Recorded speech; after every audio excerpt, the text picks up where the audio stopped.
Leonidas Issa manifiesta, con o sin diálogo debe haber una respuesta urgente sobre el incremento del precio de los combustibles. Punto Noticias.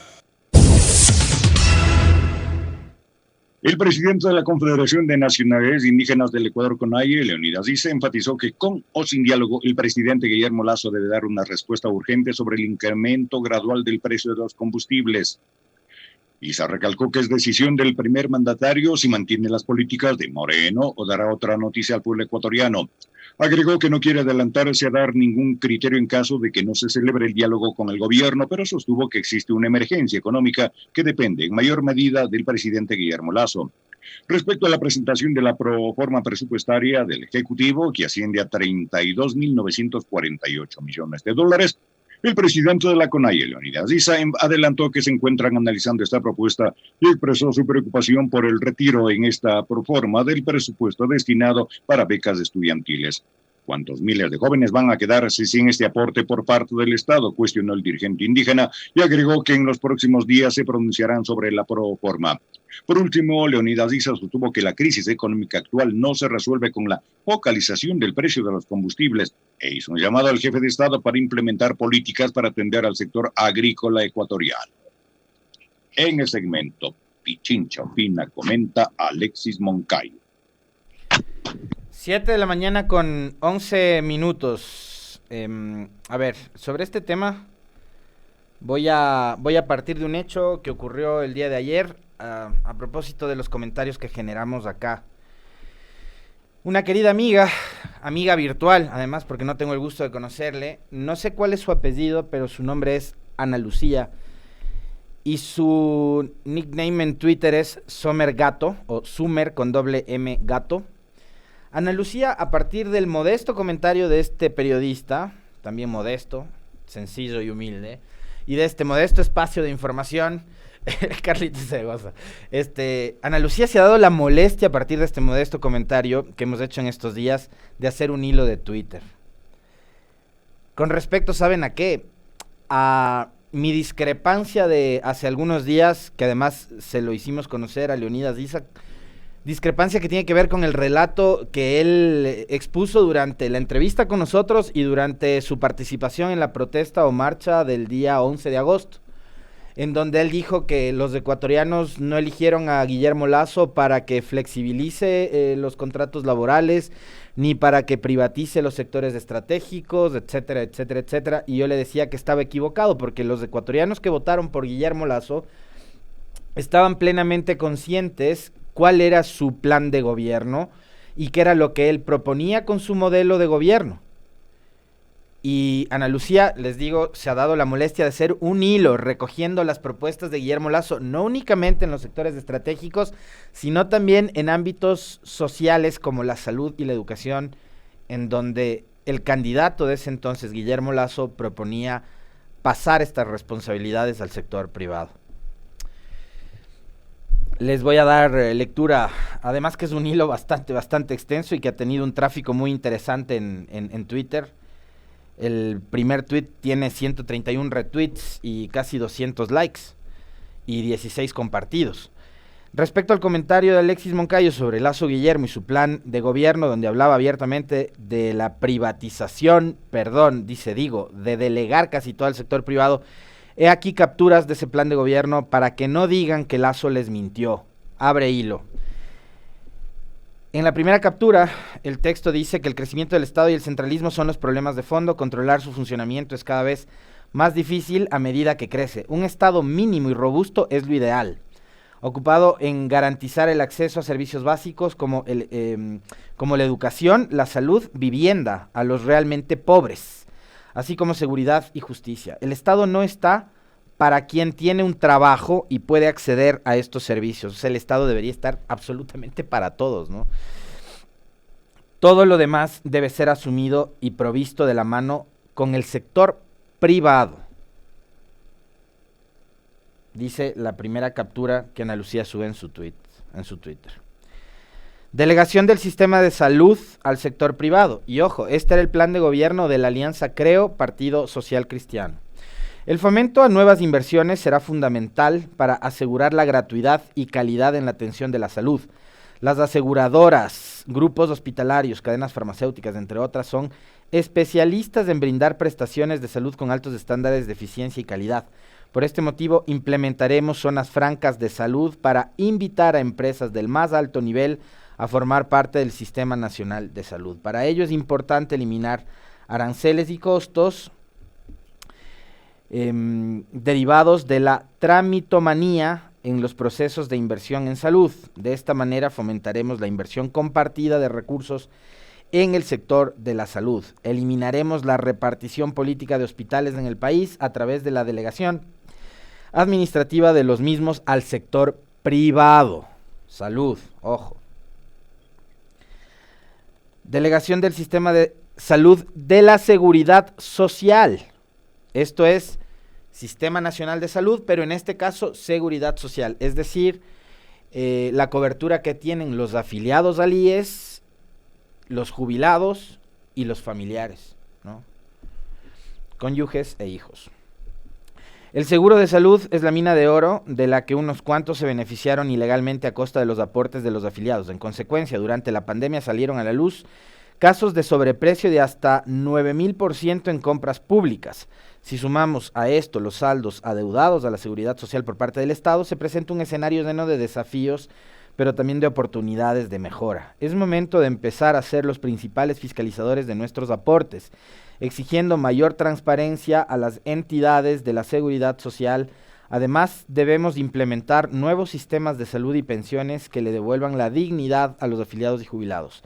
El seguro de salud no puede seguir perpetuando la corrupción dentro de sus hospitales, y para ello es necesaria la delegación de la administración de los mismos. Delegación, otra vez habla, en este caso la seguridad social, al sector privado. Liberalización de las normas existentes para que la banca privada empiece a ofrecer seguros y demás, con un claro conflicto de interés, dice el tuit de Ana Lucía. Adicionalmente, no se permite incorporar a los seguros privados, casa de valores y a las administradoras de fondos y fideicomisos en los grupos financieros. Es importante destacar que estas actividades son legalmente permitidas a las entidades bancarias en países con sistemas financieros más desarrollados. Son este tipo de restricciones y regulaciones, por ejemplo, las que ahuyentaron a los bancos privados internacionales. Al final del día, los perjudicados somos los usuarios, quienes no podemos acceder a créditos más competitivos, por ejemplo. La pregunta es por qué la banca nacional, ya sea pública o privada, no puede bajar las tasas, ponerse a un nivel competitivo. Por eso digo, es que tanto les molestó la aparición e incorporación de, por ejemplo, el BIES, el Banco del Instituto Ecuatoriano de Seguridad Social, porque rompió la lógica privada en el otorgamiento de créditos hipotecarios. El momento en que les entra un competidor que rompe ese monopolio que tenían, ya se convierte en un actor incómodo. Capaz que hasta por eso generaron y provocaron esos discursos que, digamos, lo que buscaban era conflictuar un sector, como el sector inmobiliario, al que a partir de la aparición del BIES y la flexibilidad para la entrega de créditos hipotecarios y otros créditos de consumo también, como los quirografarios, empezaron a dinamizar precisamente este sector, el inmobiliario. Después salieron con que la ley de plusvalía estaba restando la capacidad de venta, de comercialización y de tales, cuando lo que había era una situación económica compleja. La gente, a partir del 2015, cuando caen los precios de los commodities, la gente lo que hace es empezar a restringirse en los gastos. Entonces había una, digamos, como que una moderación a la hora de, ya no había el boom para comprar casas y carros, departamentos, oficinas, etcétera, porque estábamos atravesando una crisis económica compleja. Crisis que se termina agravando a partir del 2019, finales del 2019, con la pandemia, pero además por, digamos, toda la política económica restrictiva que estaba llevando adelante el gobierno de Lenín Moreno, ¿no? Empezó a despedir a empleados del sector público, la empresa privada también empezó a desvincular trabajadores y demás. Entonces, el hilo sigue recogiendo capítulos del plan de gobierno de Guillermo Lasso, como por ejemplo la delegación de la producción petrolera al sector privado. La liberalización del precio de los combustibles, que es una de las exigencias del presidente de la CONAIE, don Leonidas Diza. ¿Qué decía sobre la liberalización de combustibles del plan de gobierno del entonces candidato Guillermo Lasso?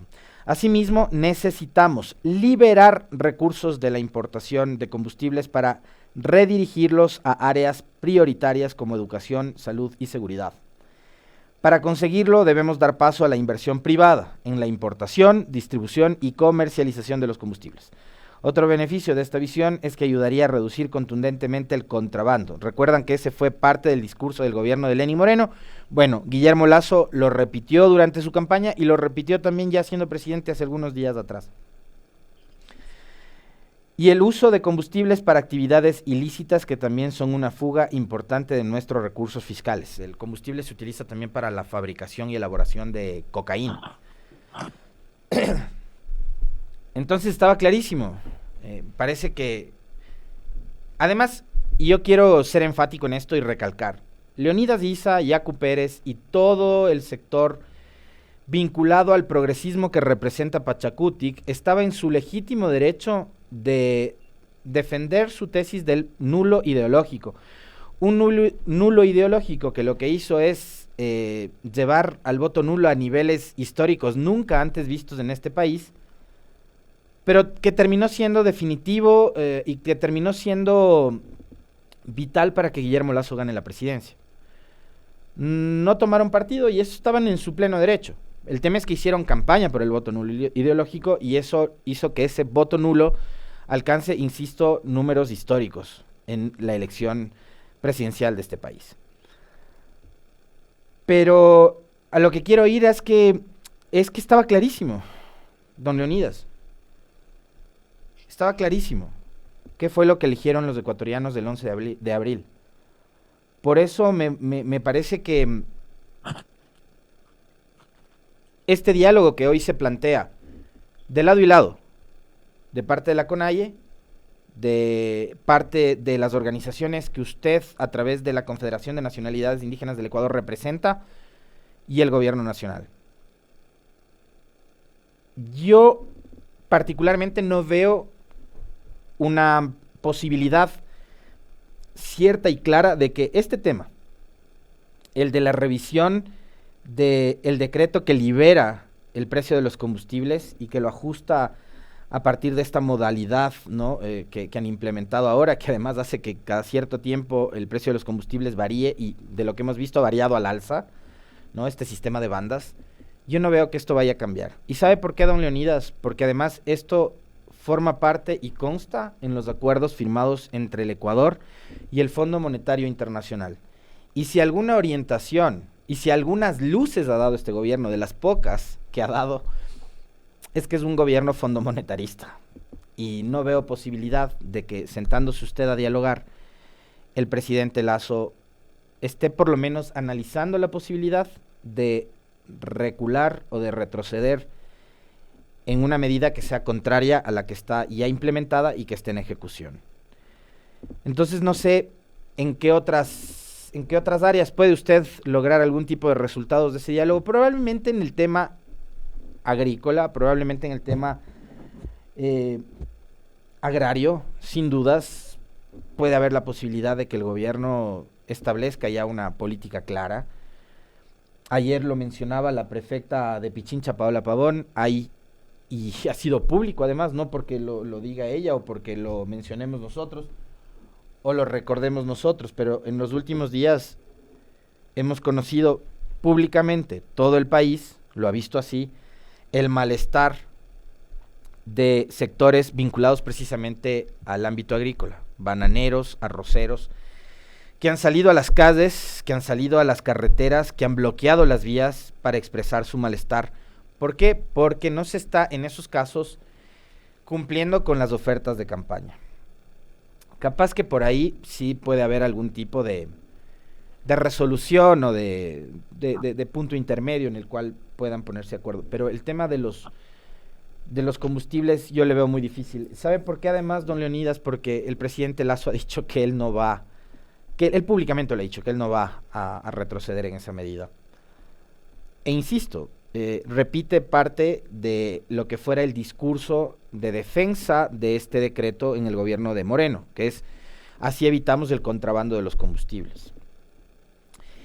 Lo que sí no me la creo es este tramito, ¿no? De que lo que se logre como ahorro, evitando subsidiar los combustibles, se destine a inversión en lo social, educación, salud y seguridad. En educación vemos que se están recortando presupuestos para becas, vemos que mantienen una deuda de $100 millones con las universidades públicas. En salud no hemos visto que se esté, digamos, habilitando nuevos espacios en caso de un rebrote de la pandemia, más allá de que ahora mismo por el tema de la vacunación ya no tenemos los niveles de ocupación aparentemente como estábamos hasta mayo de este año. Y seguridad. ¿Se ha alcanzado algo en seguridad? Les pregunto. Dentro y fuera de las cárceles, porque la inseguridad está en todo lado. No está únicamente en estos episodios y eventos violentos que hemos visto con muchísimo dolor, nos hemos quedado espeluznados viendo imágenes que han salido del interior de los centros de rehabilitación. Entonces no ocurre solo dentro de las cárceles, hay violencia y hay inseguridad fuera de las cárceles. ¿Qué se ha conseguido con eso? Entonces ahí sí me queda la duda de a dónde finalmente se están destinando esos recursos, que ya no van para el famoso subsidio a los combustibles. Ahí queda la duda también.